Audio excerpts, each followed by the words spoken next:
I've been studying English for 7 years now, but I still can't hold a proper conversation. It's so frustrating. 7 years is a long time. Tell me, what methods have you been using? Well, textbooks mostly. Grammar exercises, vocabulary lists, the usual stuff. I thought that's how you learn a language. That's what most people think. But here's the thing. Language isn't just rules and words on paper. It's alive. What do you mean by alive? I've memorized thousands of words, but when someone speaks to me, my mind goes blank. Exactly. Because you've been treating English like a math problem. But it's not. It's a skill. Like swimming. Swimming? I don't see the connection. You can read every book about swimming techniques, study the physics of water resistance, memorize all the terms, but until you jump in the water, you won't actually swim. So, what should I do differently? I've invested so much time already. Here's the one habit that changes everything. Immerse yourself daily. Not studying about English, but living in English. Living in English? I don't live in an English-speaking country, though. You don't need to. Change your phone language to English. Watch shows without subtitles. Think in English. Talk to yourself in English. Talk to myself? Won't that make me look crazy? Who cares? Athletes talk to themselves all the time. You're training your brain to think in a new language. But what about grammar mistakes? Won't I reinforce bad habits? Listen, babies don't study grammar books before they speak. They listen, imitate, make mistakes, and gradually improve. That's natural acquisition. That actually makes sense. But I'm not a baby anymore. My brain works differently now. True, but your brain is still incredibly adaptable. The key is consistency. 30 minutes of immersion beats 3 hours of grammar drills. 30 minutes? That actually sounds manageable. Where do I start? Start with content you genuinely enjoy. Love cooking? Watch cooking shows in English. Into gaming? Play games in English. I love thriller novels. Should I read them in English even if I don't understand everything? Absolutely. Don't stop to look up every word. Let the context teach you. Your brain is smarter than you think. This is completely different from what my previous teachers told me. Most traditional teaching focuses on accuracy over fluency. But you need fluency first. Accuracy comes naturally with exposure. You know what? I'm actually excited now. I was about to give up on English completely. That would have been a shame. Remember, every fluent speaker was once exactly where you are now. The difference, they didn't quit. All right, I'm going to try this immersion thing, starting today. Thank you for opening my eyes. You're welcome. Come back in a month and tell me how it goes. I have a feeling you'll be amazed at your progress. Thanks for agreeing to practice English with me. I'm not very good at conversations. Don't worry about it. That's exactly why we're here. So tell me, what made you want to improve your English? My company is expanding internationally. I need to communicate with teams in London and New York, but my English sounds robotic. Robotic? What do you mean by that? Like, I can write emails fine. I know the grammar. But when I speak, it sounds like I'm reading from a manual or something. Ah, I know exactly what you mean. You're probably translating from your native language in your head first, right? Yes. How did you know? It takes me forever to form sentences because I'm constantly translating. Because I used to do the same thing when learning Spanish. It's exhausting, isn't it? Incredibly exhausting.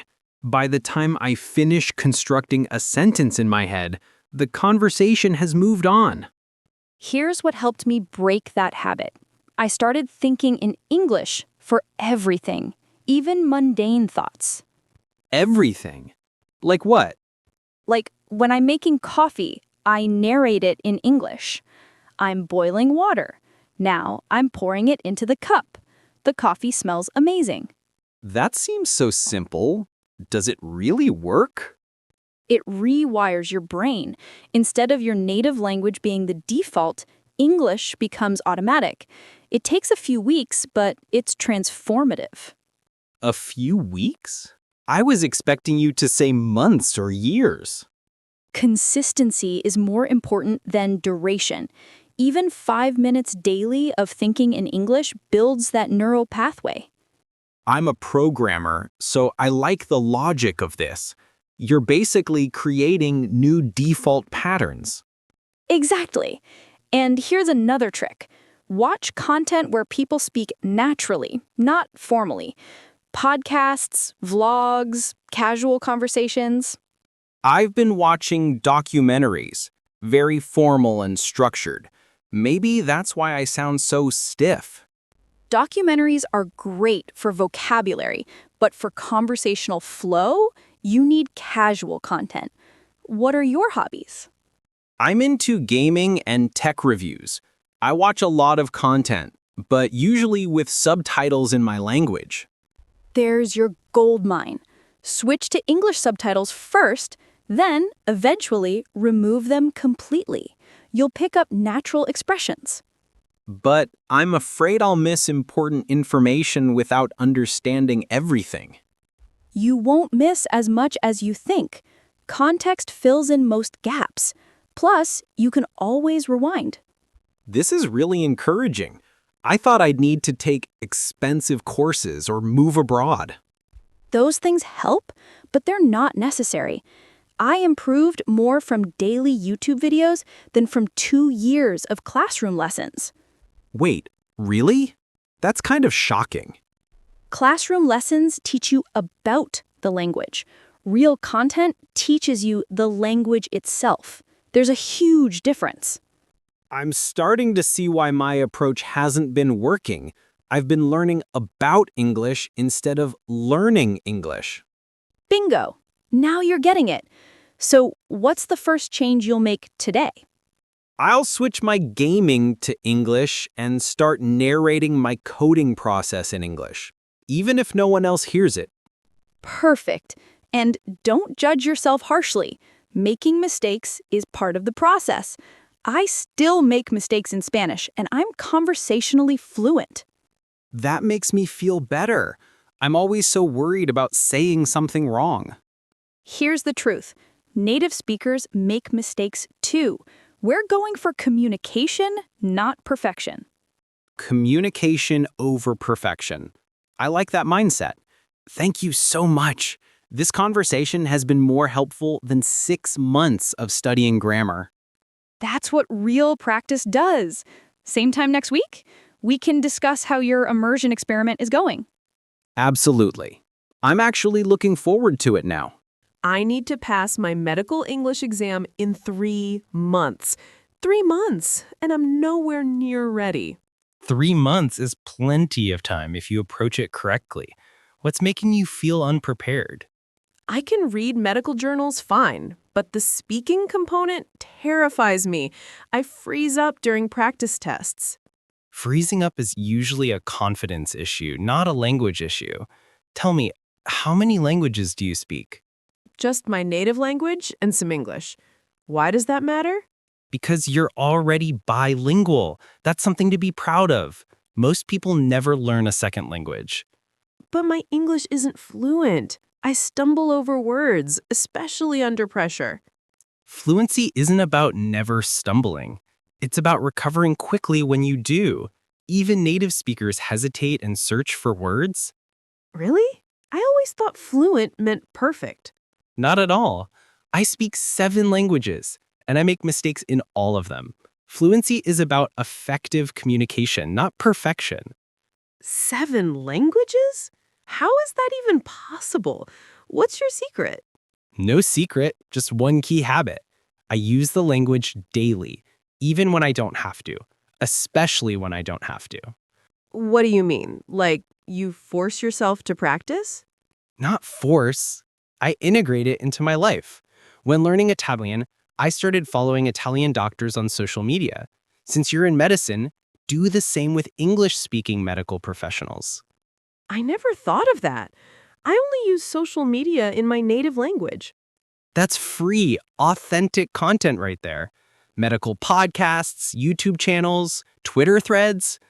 You'll learn both medical terminology and conversational English. But there's so much content.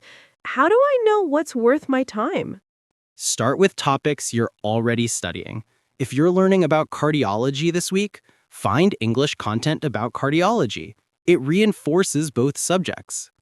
That's actually brilliant. I could understand medical concepts while improving my English simultaneously. Exactly.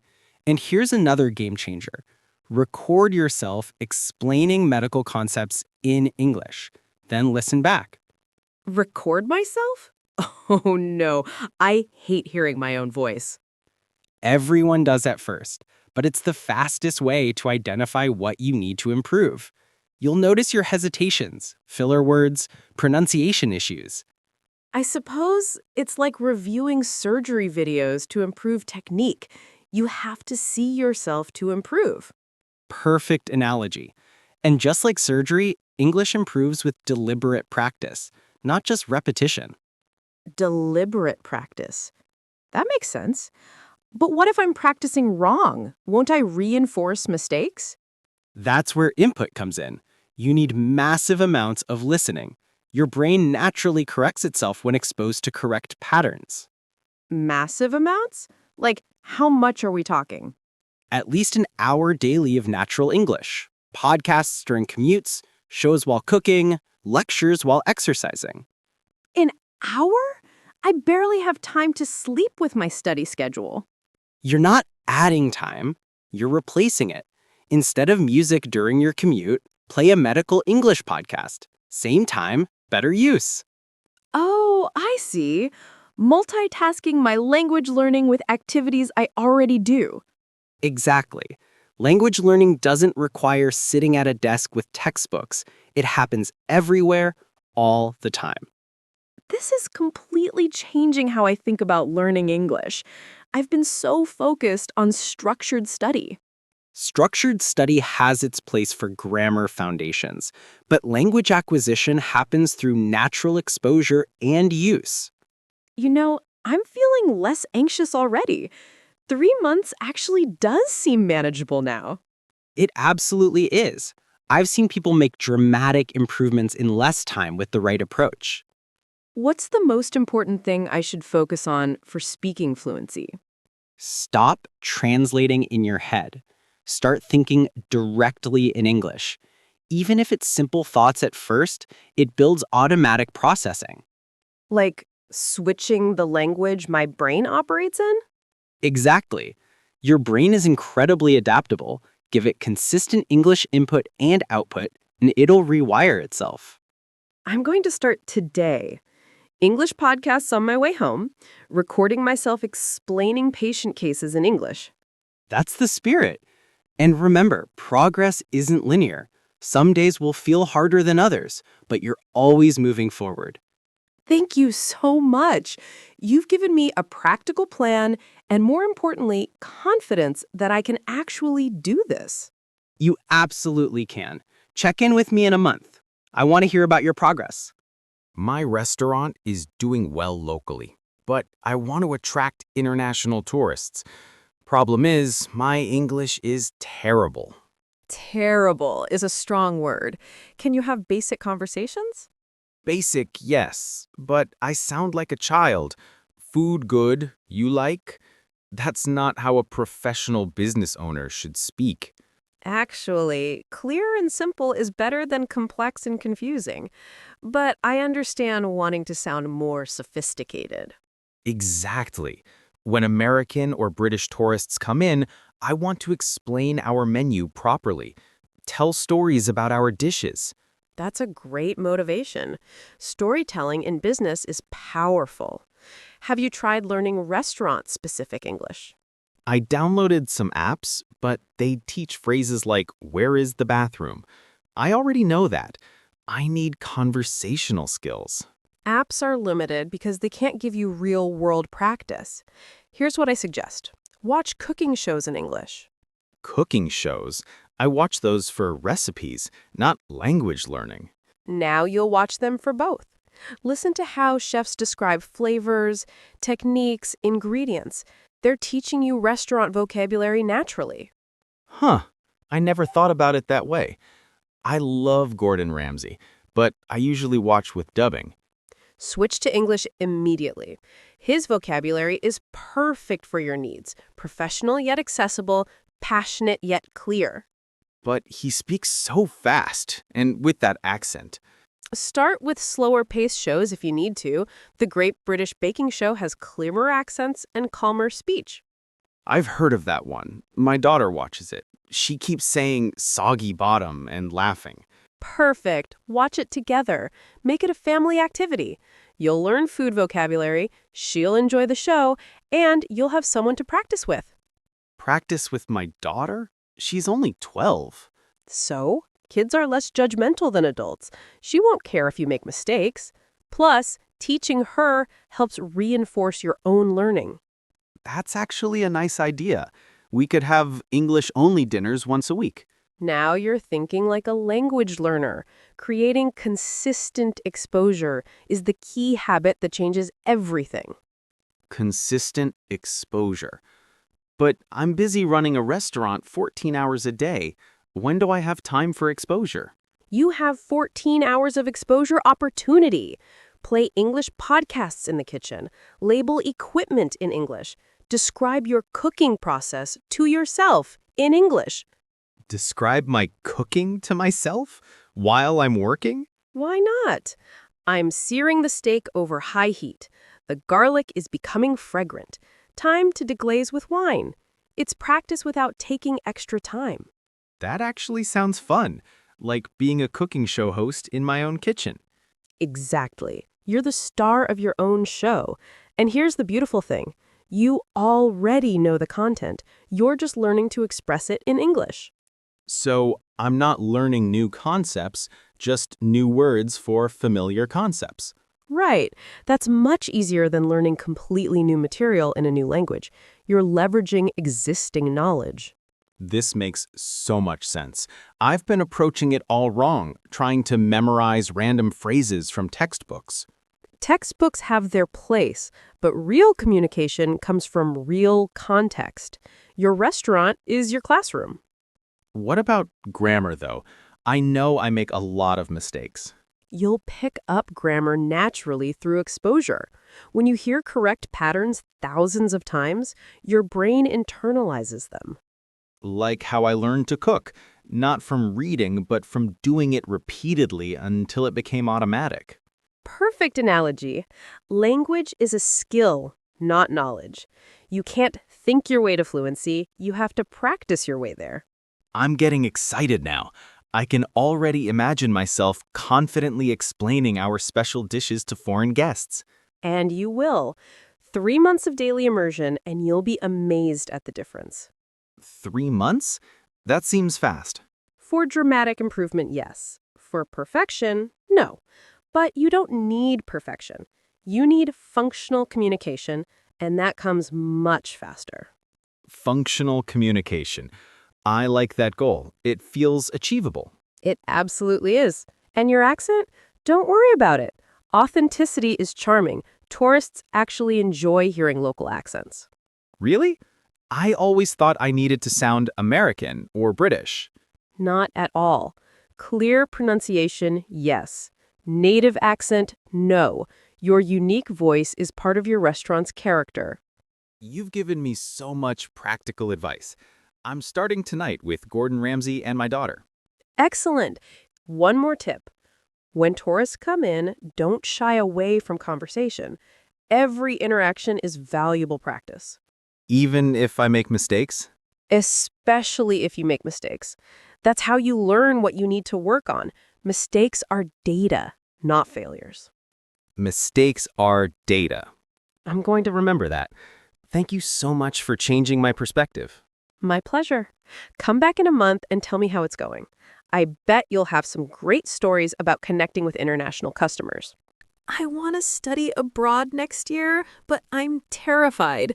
My English test scores are okay, but I can't actually speak. That's more common than you think. Many students have that exact same fear. What specifically scares you about speaking? Everything.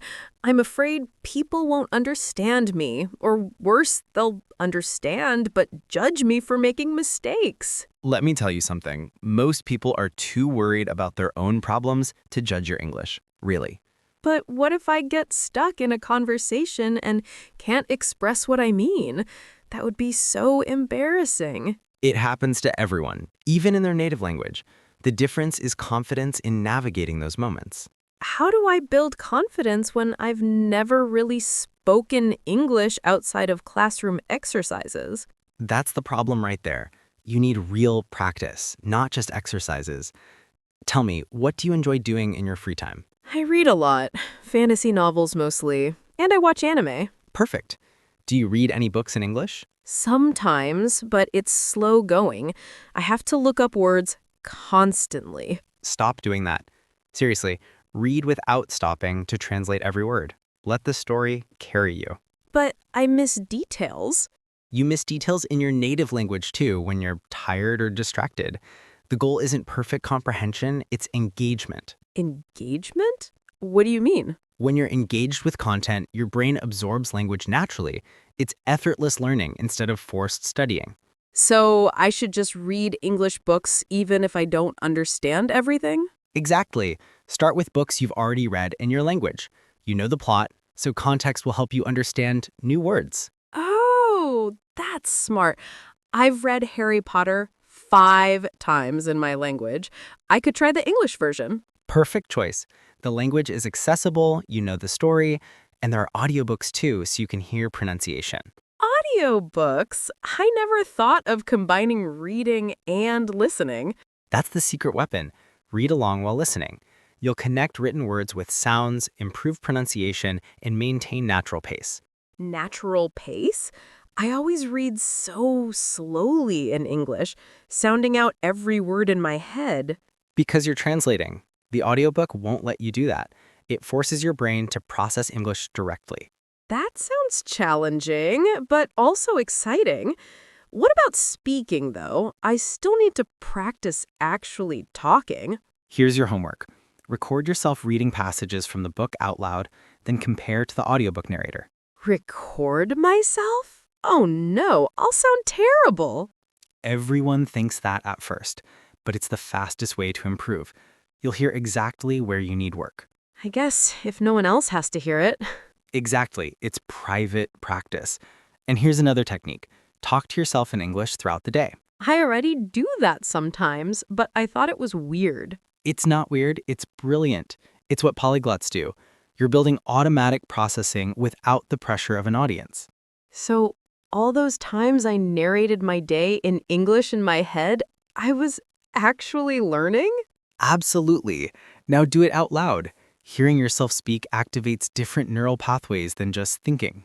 This is all so different from what my English teachers told me. They said I needed more grammar drills. Grammar drills have their place for understanding structure, but fluency comes from usage, not rules. Usage, not rules. That's freeing somehow. I've been so worried about making grammatical errors. Here's the truth. Native speakers make grammatical errors all the time.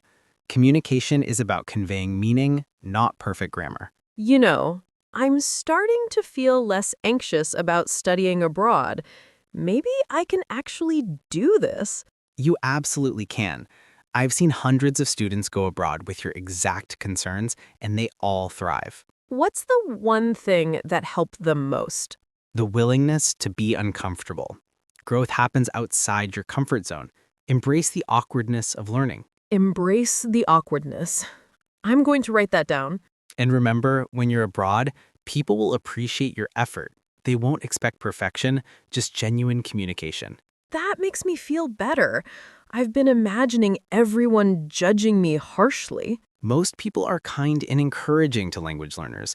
The harsh critic is usually just yourself. You're right. I am my own worst critic. I need to be kinder to myself. Exactly.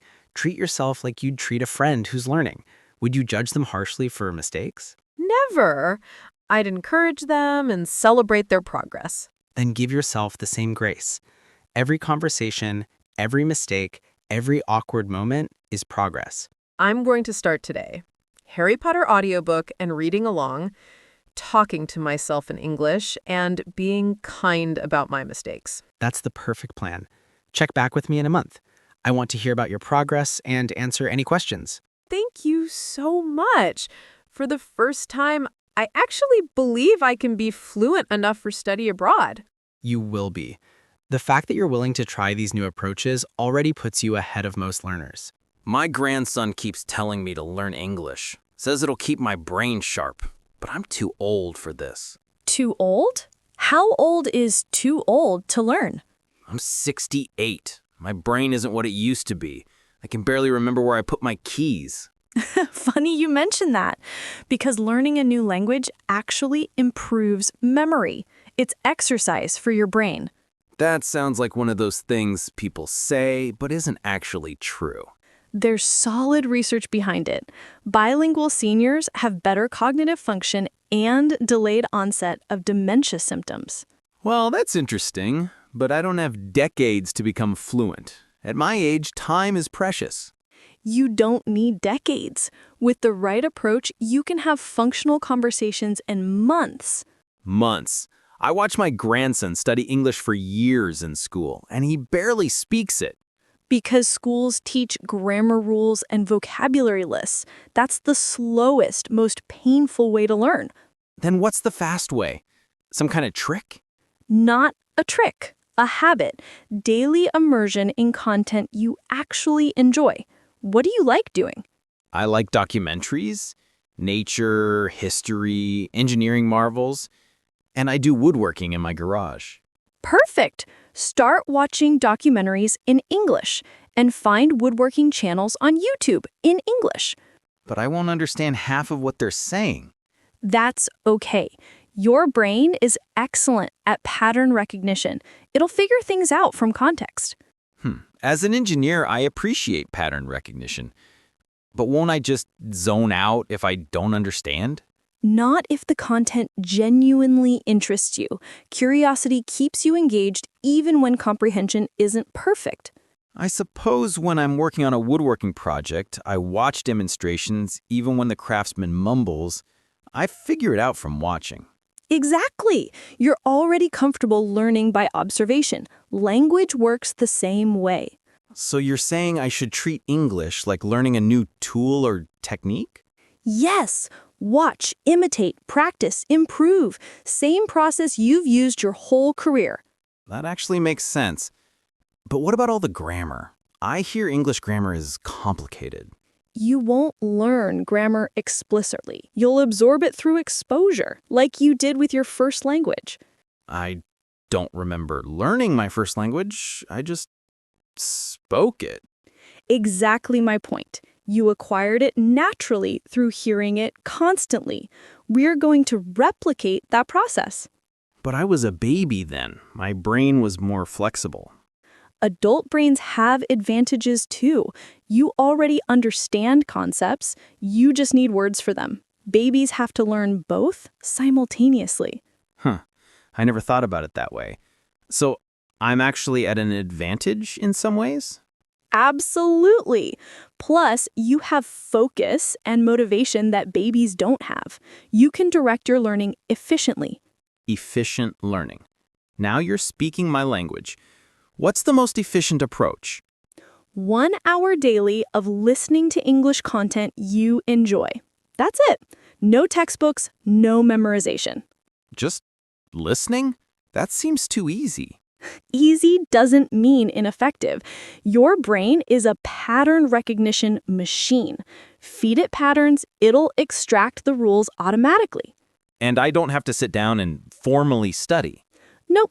Listen while woodworking, during meals, before bed. Make it part of your existing routine. I usually listen to music in my garage. I could switch to English woodworking videos. Perfect! You'll learn English and probably pick up new woodworking techniques too. That's what I call efficiency. 2 benefits from one activity. And here's another tip for someone analytical like you.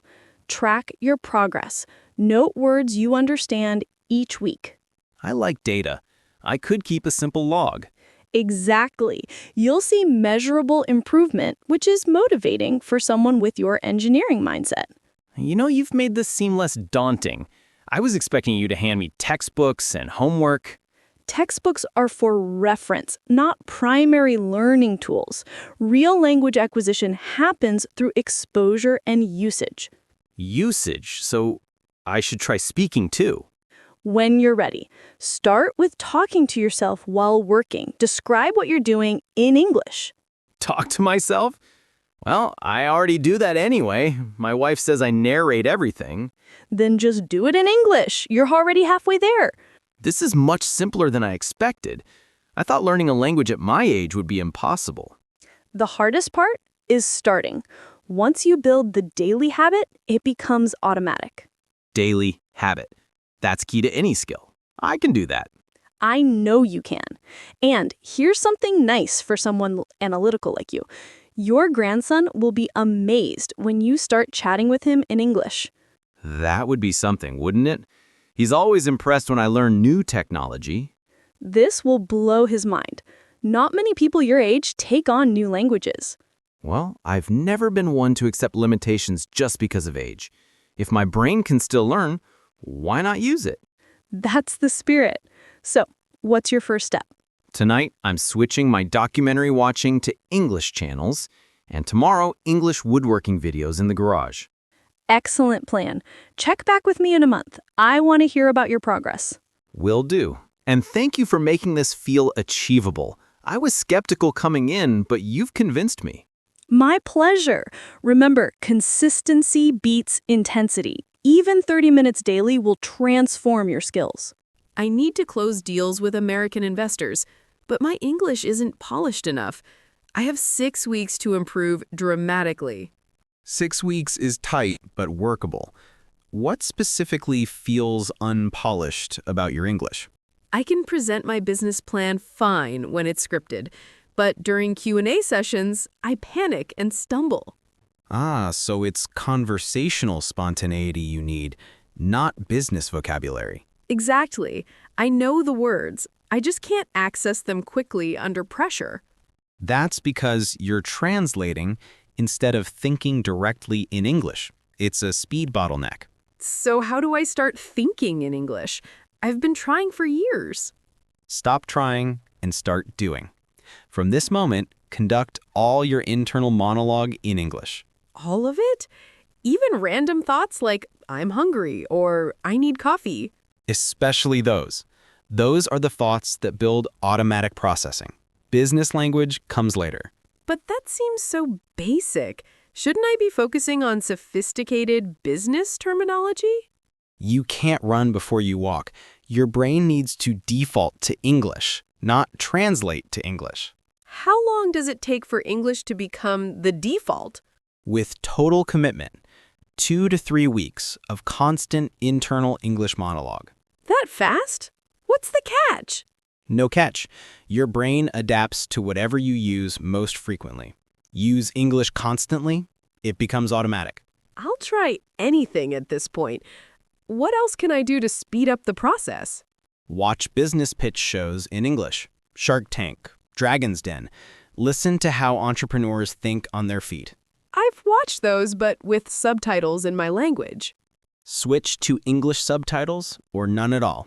You need to train your ear to process spoken English quickly. No subtitles feel scary. What if I miss crucial information? You probably won't miss as much as you fear. And what you do miss, you can rewatch. The struggle is part of the learning. The struggle is the learning. Okay, I can accept that. What about actual speaking practice? Record yourself giving your pitch in English daily. Then watch it back critically. I already practice my pitch, but I don't record it. Recording forces you to confront your actual performance, not your imagined performance. It's uncomfortable, but essential. Uncomfortable seems to be a theme here. Get comfortable being uncomfortable? Exactly. Growth lives in discomfort. If you're comfortable, you're not improving. I can handle discomfort. I'm an entrepreneur. But what about accent? Mine is quite strong. Forget about your accent. Clarity matters. Accent doesn't. Many successful business people have strong accents. Really? I always thought I needed to sound American or British. Authenticity beats imitation. Investors care about your ideas and confidence, not your accent. That's actually relieving. I've been so self-conscious about pronunciation. Save that energy for fluency. Confidence in delivery matters more than perfect pronunciation. Confidence. That's what I need during Q&A sessions. How do I build confidence when I feel so vulnerable? Practice spontaneous speaking. Have friends ask you random business questions in English. Force yourself to answer immediately. Immediately? Without planning my response? Yes. In real investor meetings, you don't have time to plan. You need to think and speak simultaneously. That's terrifying. What if I say something stupid? You probably will sometimes. Everyone does. The key is recovering gracefully, not avoiding mistakes entirely. Recovering gracefully. How do you do that? Acknowledge the fumble with humor. Then continue. Let me rephrase that. Or what I meant to say is, investors appreciate authenticity. So it's less about being perfect and more about being authentic? Precisely. Perfection is robotic. Authenticity is human. Humans make mistakes, acknowledge them, and move forward. This is shifting my entire mindset. I've been chasing perfection when I should be embracing authenticity. Perfection in language doesn't exist. Even native speakers misspeak, use wrong words, start sentences they can't finish. That's true. I've heard native speakers stumble plenty of times. Exactly. Fluency isn't perfection, it's effective communication despite imperfection. Effective communication. That's what I need to close deals. And you'll get there faster by practicing real conversation than by memorizing perfect sentences. Real conversation. I need to find native speakers to practice with. Or join online business discussion groups in English, Reddit, LinkedIn groups, Clubhouse rooms. Free, authentic practice. I'm on LinkedIn, but only post in my native language. I should switch to English. Do it today. Your network probably includes English speakers. Engage with them regularly. That's actually perfect. I'm already spending time on LinkedIn. Might as well use it for language practice, too. See? You don't need to add hours to your day. Just redirect existing activities to English. This is so much more practical than I expected. I thought I'd need expensive tutors. Tutors can help, but immersion and practice are free and often more effective. All right, I'm all in. English internal monologue starting now, business shows without subtitles, daily pitch recordings, and LinkedIn in English. Perfect plan. Stick to it religiously for 6 weeks, and you'll see dramatic improvement. I'm going to treat it like a business goal, non-negotiable, daily execution. That entrepreneurial mindset will serve you well. Language learning rewards consistency above all else. Thank you for making this actionable. I feel like I actually have a plan now instead of just panic. You've got this. Investors respond to confidence and clear communication. You'll develop both through this process. I want to transition into international journalism, but my English isn't sharp enough for interviews and live reporting. International journalism requires a different level of fluency. Tell me about your current English skills. I can write articles in English if I have time to revise, but real-time conversation, especially interviews, is challenging.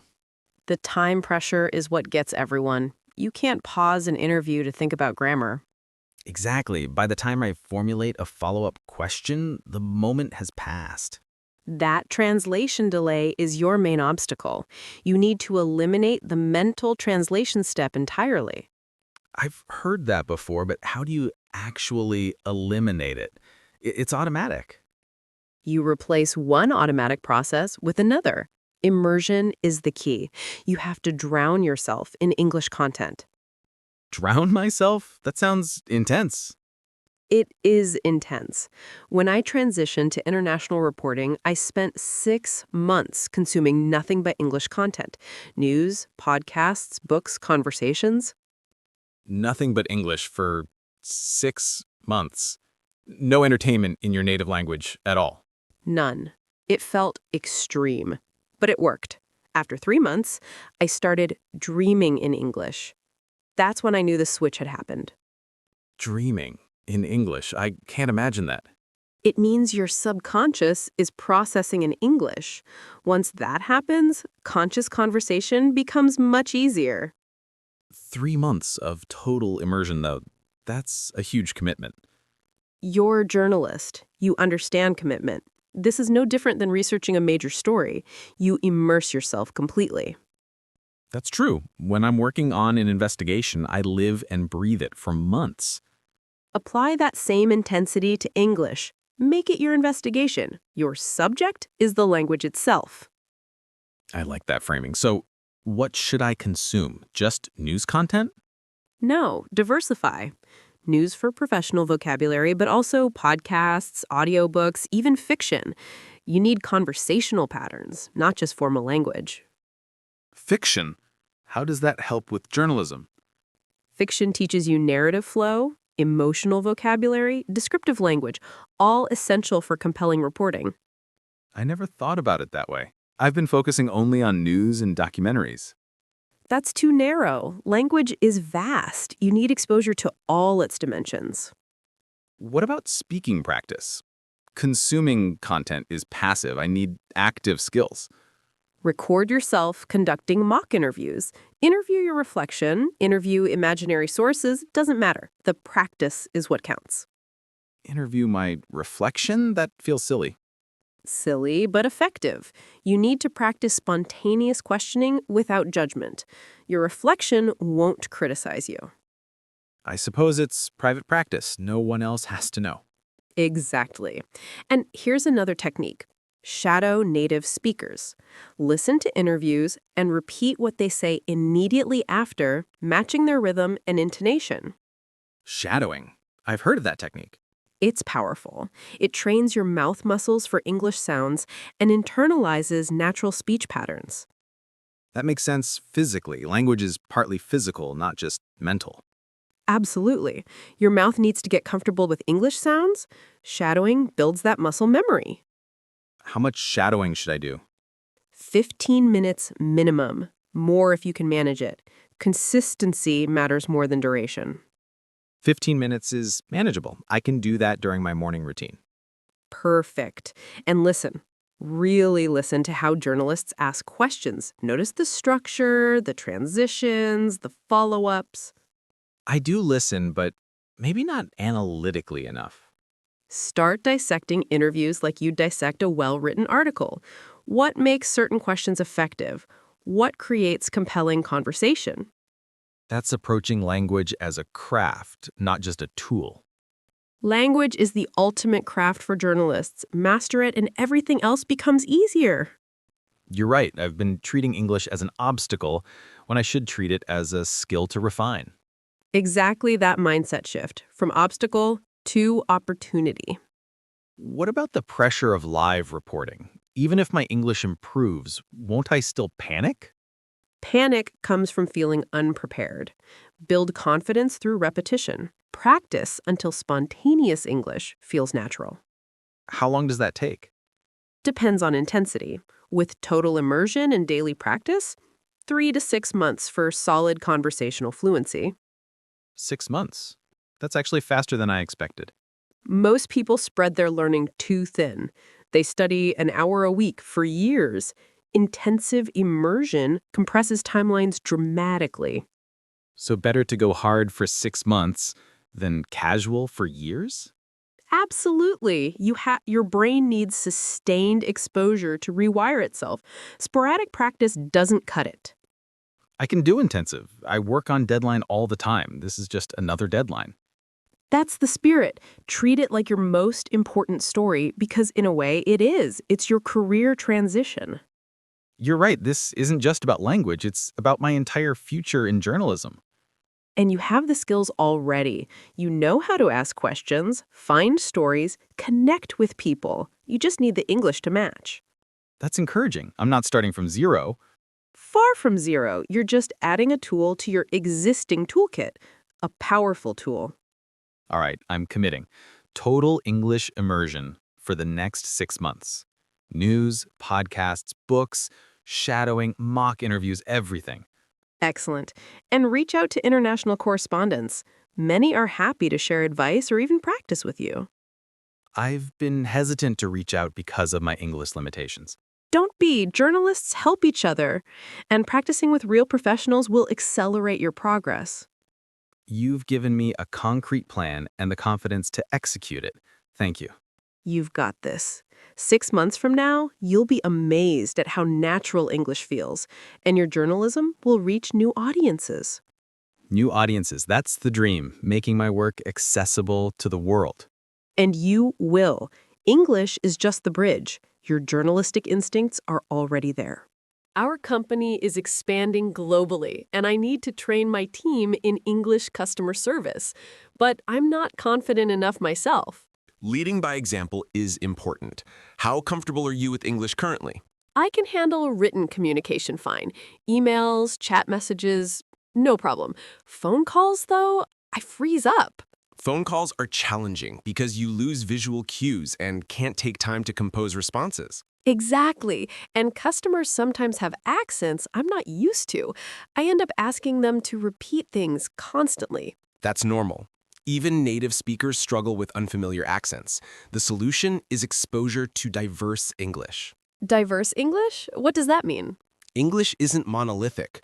British, American, Australian, Indian, Nigerian, all different, but all valid English. I've mostly studied American English. That's what our textbooks taught. That's limiting. Your customers will be global. You need to understand multiple variations. How do I expose myself to all those different types of English? YouTube is perfect for this. Find content creators from different English-speaking countries. Watch, listen, absorb. Just watch random videos? Not random. Pick topics you enjoy. Cooking channels, travel vlogs, tech reviews, whatever interests you. But choose creators from various countries. That actually sounds enjoyable rather than like studying. That's the point. Learning should be engaging, not tedious. When you're entertained, you learn without effort. I love baking shows. I could watch those from different countries. Perfect. British Bake Off, American baking channels, Australian cooking shows. You'll learn the language while enjoying content. And that will help me understand customer accents better? Absolutely. Your ear will become attuned to different pronunciation patterns. Phone calls will get easier naturally. What about speaking? I need to sound professional and clear. Practice active listening first. When you truly understand, responding becomes easier. But for speaking practice, try this. Rehearse common customer service scenarios out loud. Rehearse by myself? Yes. Take frequent customer situations and practice handling them in English, out loud, not just in your head. Thank you for calling. How may I help you today? That sort of thing. Exactly. But also the tricky scenarios. Angry customers, complex problems, misunderstandings. Practice the hard conversations. That makes sense. I train my team on difficult scenarios in our native language. Same principle in English. Right. And record yourself occasionally. Listen back for clarity and confidence. I'm seeing a pattern here. Everyone recommends recording yourself. Because it works. You can't improve what you don't observe. Recording gives you objective feedback. Fair point. What about my team? How do I help them improve without being fluent myself? You don't need to be fluent to create an immersive environment. Make English part of your workplace culture. How so? English-only meetings once a week. English labels on office items.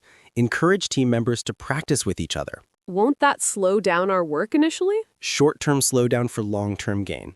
You're investing in your team's capabilities. That's true. And if we're expanding globally, it's necessary anyway. Exactly. Make it fun, though. Gamify it.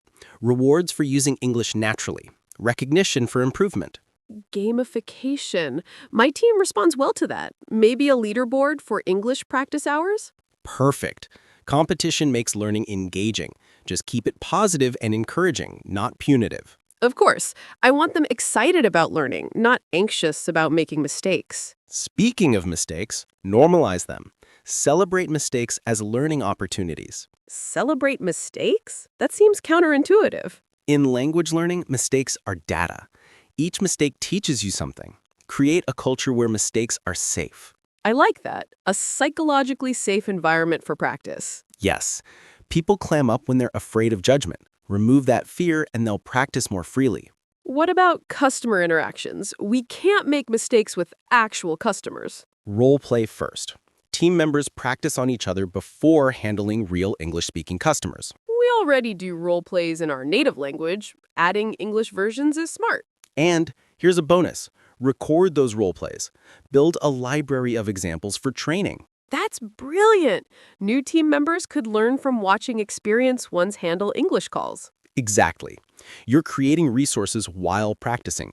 Efficient learning. This is all very practical. I was worried it would be complicated or expensive. Language learning doesn't have to be expensive. The best resources, YouTube, podcasts, conversation practice, are free. What about formal classes? Should I invest in those for the team? Classes can supplement, but they shouldn't be the foundation. Real-world practice beats classroom learning. So immersion and practice are more valuable than formal instruction. For conversational fluency, yes. Classes teach grammar and structure, but fluency comes from usage. Usage, not study. I'm hearing that theme repeatedly. Because it's the truth that traditional education often misses. Language is a skill, not knowledge. Like learning to ride a bike, you can't learn from a book, you have to actually do it. Perfect analogy.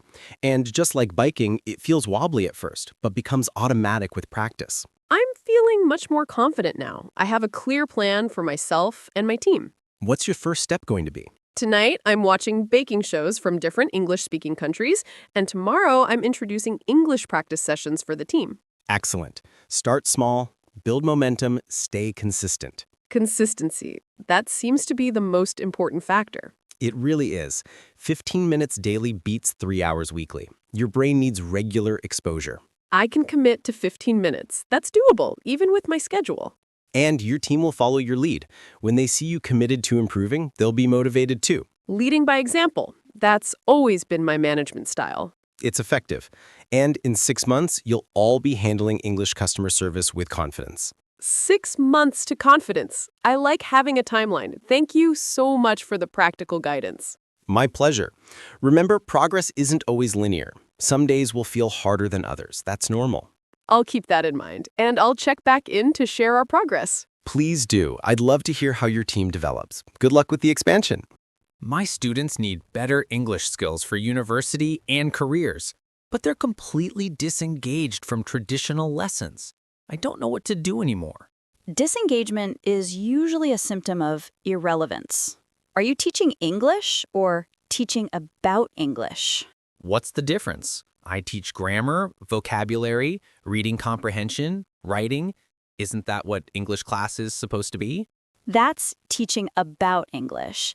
Teaching English means facilitating actual communication, real usage, meaningful interaction. But I have a curriculum to follow, tests to prepare them for. I can't just let them chat randomly in class. I'm not suggesting random chatting. I'm suggesting purposeful communication that happens to be in English. Can you give me an example? Because right now, they sit there bored while I explained past perfect tense for the 100th time. Here's an example. Instead of explaining past perfect, have them discuss a movie plot where past perfect naturally occurs. They'll use it without realizing they're learning grammar. But what if they use it incorrectly? Shouldn't I correct them? Eventually, yes. But fluency comes before accuracy. Let them communicate first, refine later. That goes against everything I was taught about teaching language.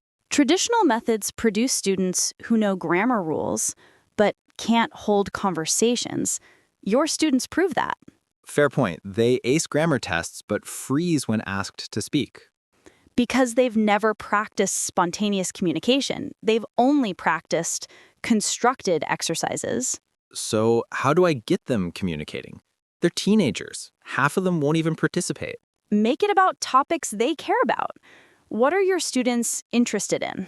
Gaming, social media, music, sports, YouTube personalities, typical teenage interests. Perfect.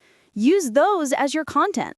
Discuss gaming strategies in English, analyze social media trends, debate music genres. But that's not serious academic content. Who cares? They'll be using complex language to discuss topics they're passionate about. That's real learning. I suppose when they're passionate, they want to express themselves. They need English to do that. Exactly. Motivation comes from authentic need to communicate. Create that need in your classroom. What about students who claim they'll never use English, that it's pointless? Show them it's not pointless. Most online content is in English. Career opportunities require English. Social connections happen in English. I've told them that, but they don't believe me. Don't tell them, show them. Bring in English content they already consume with subtitles. Show them they're missing out on direct understanding. Many of them do watch English content with subtitles in our language. There's your entry point. Challenge them to watch without subtitles. Make it a class project. They'll complain they don't understand enough. Let them complain. Then discuss what they did understand. Focus on successes, not gaps. That's interesting. Celebrate what they got, not what they missed. Yes, language learning thrives on positive reinforcement. Constant correction kills confidence. I do tend to correct a lot. It's my job to fix their mistakes. Your job is to help them communicate effectively. Minor mistakes don't prevent communication. So I should ignore mistakes? Not ignore, but prioritize. Correct errors that obscure meaning. Let minor errors slide during fluency practice. That's hard for me. I notice every mistake. Notice them, sure, but don't interrupt the flow to correct them. Make notes, address patterns later. Address patterns rather than individual errors. That's more efficient, actually. And less demotivating for students. Constant interruption makes them afraid to speak. True. I've noticed some students barely speak now. They used to be more confident in earlier years. Because years of correction have made them self-conscious. You need to rebuild their confidence. How do I do that? Create low-stakes speaking opportunities. Small group discussions where mistakes are expected and accepted. Small groups. They might be less intimidated than speaking in front of the whole class. Exactly. Start small, build confidence, gradually increase challenge. But what about the curriculum, though? I still have to cover specific grammar points. Cover them through meaningful context. Each grammar point appears naturally in authentic communication. So I design activities where they need that grammar to communicate successfully? Yes, that's task-based learning. The grammar serves communication, not the other way around. That's a complete flip from how I've been teaching. It's a flip that works. Students learn grammar implicitly through usage rather than explicitly through rules. Implicitly, like how we learned our first language. Exactly. Nobody taught you grammar rules before you could speak. You absorbed them through exposure. But my students aren't immersed in English like they were in their first language. Create immersion in your classroom. English-only policy, English environmental print, English content on display. English-only policy? They'll rebel. They always revert to our native language. Make it a game. Points for staying in English. Rewards for the group that maintains it longest. Gamification. Teenagers do respond to competition and rewards. And make the rewards meaningful. Extra credit, homework pass, choosing the next topic, things they actually want. This is very different from my traditional approach. But honestly, my traditional approach isn't working anymore. Traditional approaches worked when they were new, but students today need engagement, not just instruction. Engagement. That's what's missing in my classroom. They're physically present but mentally absent. Bring them back by making English relevant to their lives. It's not a subject, it's a tool. A tool for accessing the world they care about. Exactly. Their favorite YouTubers speak English. Their favorite games are in English. Their future careers likely require English. When you put it that way, I haven't been connecting the classroom to their real world. Make that connection visible and constant. English becomes meaningful instead of mandatory. I'm actually excited now. I was feeling burned out, but this gives me new energy. That enthusiasm will transfer to your students. When you're engaged, they're more likely to be engaged. All right, I'm redesigning my lessons starting next week. More communication, less grammar drills, topics they care about, small group work, positive reinforcement. That's a solid plan. And be patient with yourself. Changing teaching style takes time and adjustment. I will be. Thank you for helping me see what I was missing. My students deserve better than what I've been offering.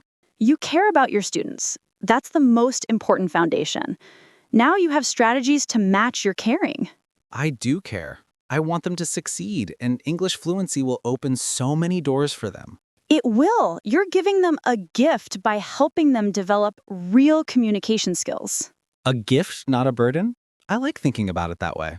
Thank you so much for this conversation. You're very welcome. Check back in a month. I want to hear how your students respond to the new approach.